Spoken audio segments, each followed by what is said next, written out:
Fala galera, tudo bem com vocês? Aqui é o Roberto, você está no Tá em Choque e hoje nós vamos para a nossa quarta aula da revisão de matemática referente a funções periódicas e trigonometria, tá bom? Mas antes de tudo, deixa o seu like, se inscreve no canal e compartilha com seus amigos, tá bom? Vamos nessa! Hoje nós vamos falar sobre funções periódicas. E o que são essas funções periódicas? Antes disso, vamos recapitular. Na aula passada nós vimos sobre o círculo trigonométrico e o triângulo retângulo que eu formava nele a partir das minhas relações, em relação ao eixo x e em relação ao eixo y. Em que o eixo x era o meu cosseno e o meu eixo y era o meu seno. Lembra? Então, a partir dessas relações, nós temos as funções. As funções, elas são o gráfico gerado a partir dessa relação. Nós temos as principais funções trigonométricas, seno, cosseno, e depois a gente vai ver tangente. Também existem para as outras, tipo cossecante, secante, cotangente, e também existem relações para os arcos, arco cosseno, arco seno, arco tangente.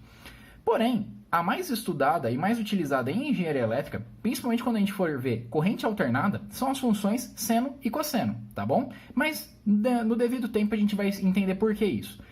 Então vamos entender a primeira coisa, o que são funções periódicas. São funções em que eu tenho uma repetição no gráfico dela. E essa repetição, ela é constante e a partir de determinado momento. E esse momento, ele é dado, como a gente chama, por k. Ou seja, eu tenho uma função f de x, ou seja, eu vou colocando diversos valores em x e eles vão me dando alguns valores em y e com isso eu gero pontos. Porém, a partir de determinado momento, eu percebo que eu somando um determinado valor ao meu x inicial, vai se repetir aquele ponto em y. E depois de um outro tempo, se eu colocar, por exemplo, aqui foi k, vamos supor que aqui seja 1.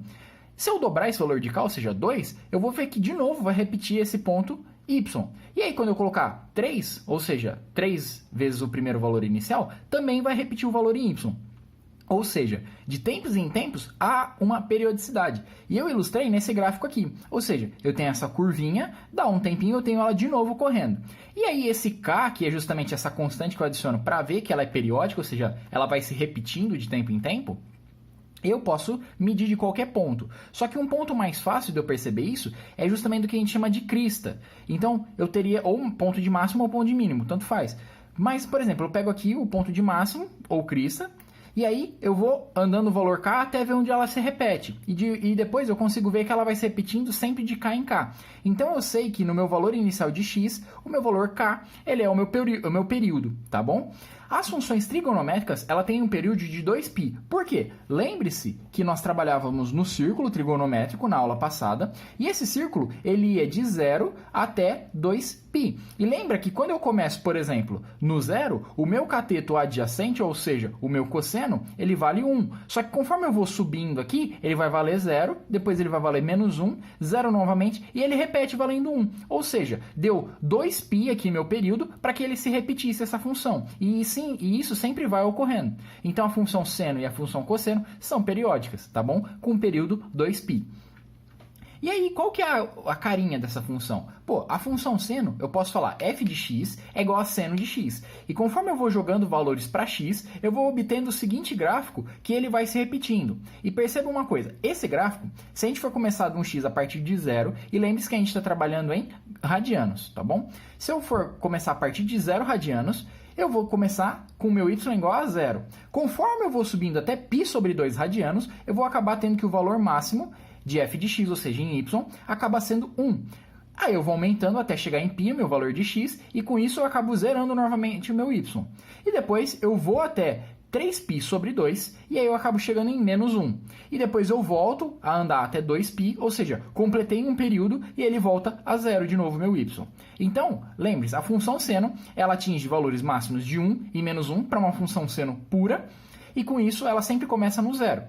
Se eu tiver um outro tipo de gráfico de função seno, em que eu, por exemplo, tenha seno de alguma coisa aqui dentro, ou aqui fora multiplicando seno de x, por exemplo, f de x igual a 2 seno de x, ou então f de x é igual a seno de 2x, vai acontecer uma pequena diferença. E essa pequena diferença vai ser o quê? Em relação à minha fase, ou seja, a minha fase é o valor em x, que ele pode ser mais gordinho ou mais achatado, e minha amplitude também vai mudar.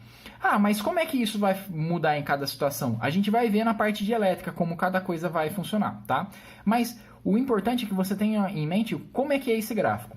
E aqui tem um gráfico genérico de uma função seno qualquer, em que eu tenho uma amplitude k, tá bom? Essa minha amplitude k é qualquer valor. E normalmente ela faz um semiciclo, perdão, de 180 graus e depois um ciclo completo em 360 graus, tá bom? Já a função cosseno, ela é muito similar à função seno. Veja a forma dela. Porém, note uma diferença. Quando o meu x é 0, o meu y está no máximo, ele vale 1. E depois ele começa a decair até 0, vai até menos 1, volta a 0 e termina em 1, completando o ciclo dele de 2π como período. Veja uma coisa interessante. A função seno começa em 0 e a função cosseno já começa em 1. Com uma defasagem de π sobre 2, porque aqui é 0 e aqui já vai ser π sobre 2. Quando esse valor for 1, esse daqui vai ser 0 e quando esse é 0, esse valor é 1. Ou seja, nós temos uma defasagem entre elas de 90 graus. Então, qual que é a diferença da função seno para a função cosseno?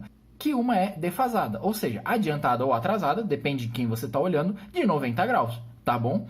E o gráfico dela é a mesma coisa, é muito similar. Ou seja, eu tenho uma amplitude K que é simétrica, isso é muito importante salientar. Essa função só não seria simétrica se eu tivesse alguma outra função, alguma outra multiplicando ela, que me limitasse a parte de cima ou a parte de baixo. E isso é muito interessante. Você fala, nossa, Roberto, mas a gente está trabalhando em função periódica, e aí mais pra frente você diz que só vai trabalhar com um pedaço dela, que eu posso limitar a parte de baixo ou não ter. Sim, a gente vai aprender isso em retificadores com um dispositivo chamado diodo. O diodo, ele é um dispositivo que, por exemplo, ele corta a forma de onda negativa, dependendo da polarização dele, e só deixa que a forma de onda positiva do sinal passe. E o nosso sinal em corrente alternada, que é o que tem na tomada, é um desses sinais aplicados no diodo para a gente fazer, por exemplo, retificação de corrente alternada para corrente contínua. Ah, Roberto, não entendi nada. Não se preocupe, é algo que a gente vai estudar futuramente, é apenas uma motivação na matemática, tá bom? Então, esse é o gráfico aqui da função seno e cosseno. Vale a pena você lembrar sempre dele e entender as principais propriedades dele, tá bom? A partir disso, a gente começa a entrar num processo mais traumático, em que a gente vai trabalhar com a função tangente, cotangente, cossecante e secante. Aí você olha esses gráficos e fala, meu Deus, o que está acontecendo? Muita calma nessa hora. Se você analisar o domínio contra domínio dessas funções, você verá que realmente elas explodem em determinados momentos, como a gente analisou para a função tangente, e elas são limitadas em determinados valores. É importante você decorar esse gráfico? Não. Isso daí você joga em qualquer programa de geração de gráfico e você vai perceber ele. Só que é interessante você ter em mente como é que é o gráfico dessas funções, principalmente da tangente, porque ela vai ser muito utilizada em cálculo. E isso daí tem algumas implicações futuras nas matérias de elétrica quando a gente trabalhar com esse tipo de função, tá bom? Então, só para exemplificar. Essa daqui é a minha origem, tá bom? Onde eu estou com a pontinha da caneta. A função tangente, conforme eu vou me aproximando de π sobre 2, lembre-se que a função tangente é o quê?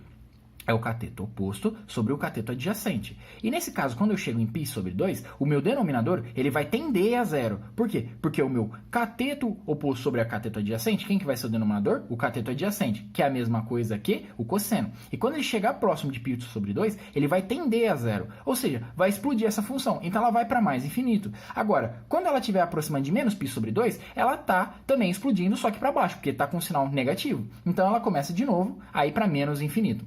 Se o conceito de infinito é abstrato para você, ou seja, um número muito grande que explode e é incalculável assim de imediato, não se preocupe, a gente vai entender melhor ele em cálculo. Mas, no momento, é importante você ter essa noção. Nossa, a minha função ela não é definida nesse ponto, tá bom? Tanto que aqui tem uns reticências, significa que ela sobe, mas ela nunca vai encostar no π sobre 2. Tá bom?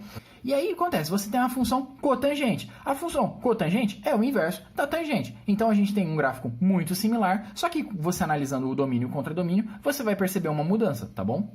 E essa mudança se reflete em o quê? Que o meu zero, vamos dizer assim agora, é o meu π sobre 2. E quando eu vou andando 90 graus para a esquerda, você vê que ela vai começar a explodir. E quando eu vou andando de 90 graus para a direita, ela também começa a explodir, só que no sentido negativo, tá bom? Aí fica até mais abstrato ainda na função cossecante e na função secante. Veja esses gráficos. Elas são limitadas, ou seja, por cima e por baixo. O conceito de limitado é muito simples. Eu tenho uma função e ela atinge determinado valor a partir de um valor de y que eu estipulo. Então, se eu falo que ela é limitada por baixo, quer dizer que ela vai ter um mínimo valor que ela atinge e ela não continua. Por exemplo, a função tangente, ela não é limitada. Por quê? Porque ela vai, por um determinado x qualquer, ela vai subindo infinitamente para a parte positiva do eixo y ou ela vai descendo infinitamente para a parte do eixo y negativo. Já a minha função cossecante, veja que ela tem um limite nessa parte. Ela vai até 1 e aí depois ela volta. Ela não consegue penetrar, vamos dizer, essa barreira que eu delimitei no y igual a 1.